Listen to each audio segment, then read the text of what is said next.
Halo semuanya, Kak Mata hadir kembali bersama renungan yang berjudul Tuhan jadikan saya sebutir ubi. Apa yang terjadi jika sebutir ubi dan sebutir telur dimasukkan ke dalam air mendidih? Apa kedua benda itu keluar dari panci panas dalam keadaan yang sama dengan keadaan yang sebelum digodok? Air mendidih mengubah ubi dan telur itu. Namun perubahan yang terjadi pada kedua benda itu sangat bertolak belakang. Setelah digodok, telur akan menjadi keras. Sebaliknya ubi menjadi lembut. Keduanya berada dalam panci yang sama dan air mendidih yang sama. Namun reaksi mereka berbeda. Telur akan muncul dalam keadaan keras, sedangkan ubi muncul dalam keadaan lembut.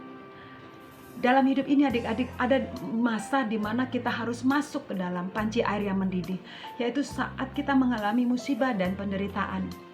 Dalam musibah kita merasakan betapa sakit dan nyeri digodok dalam air mendidih. Terasa sangat kejam dan menyakitkan. Kita bertanya, Tuhan, mengapa ini harus terjadi? Namun kenyataan adalah kenyataan.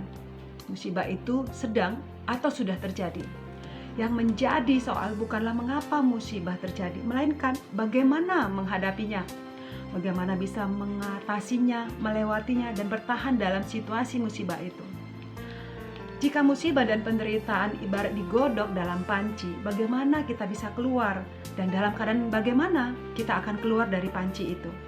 Apakah kita keluar sebagai telur ataukah sebagai ubi? Adik-adik, dari waktu ke waktu orang akan mengalami penderitaan dan musibah. Tetapi cara orang keluar dari penderitaan dan musibah itu berbeda-beda. Ada orang yang keluar dari musibah dalam keadaan yang sangat tertekan. Mukanya selalu muram, dia menyendiri, sikapnya terhadap orang menjadi kaku. Dia ibarat telur yang setelah keluar dari air mendidih menjadi keras. Sebaliknya ada orang yang setelah keluar dari musibah menjadi bijak dan matang. Dia merasa damai dengan dirinya, hangat dan ramah. Dia tersenyum dan menyapa. Dia menjadi lembut, ibarat ubi yang setelah digodok justru menjadi lembut. Dampak itu bisa berbeda sebab pandangan dan kemampuan orang terhadap penderitaan dan musibah berbeda-beda. Yakobus 5 ayat 10-11 tertulis, turutilah teladan penderitaan dan kesabaran para nabi. Sesungguhnya kami menyebut mereka berbahagia, yaitu mereka yang telah bertekun. Kamu telah mendengar tentang ketekunan Ayub, dan kamu telah tahu apa yang pada akhirnya disediakan Tuhan baginya, karena Tuhan Maha Penyayang dan penuh belas kasihan. Menurut Yakobus kuncinya adalah bertekun. Orang yang bertekun artinya tabah, bertahan, setia dalam penderitaan adalah orang yang berbahagia.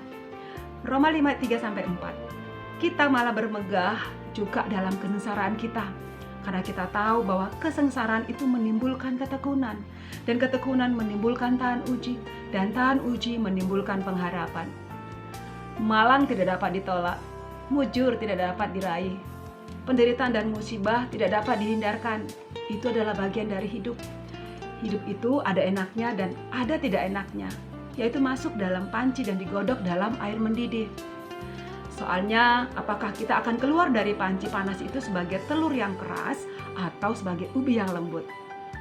Apakah kita keluar dari musibah, masalah sebagai orang yang kaku dan keras, ataukah sebaliknya sebagai orang yang berhati lembut?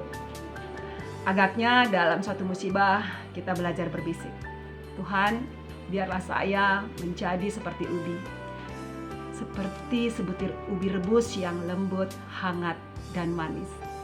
Demikian renungan Kak Masta. Kita berdoa.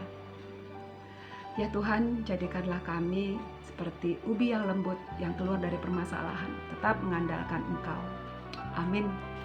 Yesus memberkati. Shalom.